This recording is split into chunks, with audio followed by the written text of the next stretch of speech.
ఎండిపోయిన భూమిని సేద్యపరిచే రైతు ఆశతో ఎదురు చూస్తాడు, ఆకాశం వైపే చూస్తాడు. ఎందుకని? వర్షం పడకుండా ఉంటుందా? ఆ వర్షానికి భూమి తడవకుండా ఉంటుందా? నెల విరిచిన ఈ భూమి తిరిగి మరలా సేద్యపరచడానికి అనుకూలంగా మార్చబడకపోతుందా? నేను విత్తనాలు వేయకుండా పోతానా? తిరిగి మరలా పంట పడకుండా పోతుందా? ఆ పంట ఫలాన్ని నేను అనుభవించకుండా ఉంటానా అన్న ఆశతో ఎదురు చూస్తూ ఉంటాడు ఆ కాలం కోసం. నిజమే, ఈ రాత్రి నా ప్రభు అదే చెప్పాలనుకుంటున్నాడు. ఎండిన భూమి, ఎండిన నేలను నీటి ఊటలు గల చోటుగా ఆయన మార్చబోతున్నాడు. ఎంత గొప్ప మాట!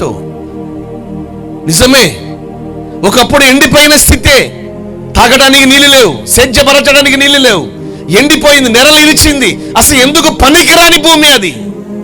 కానీ ఆ భూమిని ఈ రోజు ఏం చేస్తాడంటే ఆయన నీటి ఊటలుగా ప్రభు మారుస్తా ఉన్నాడు.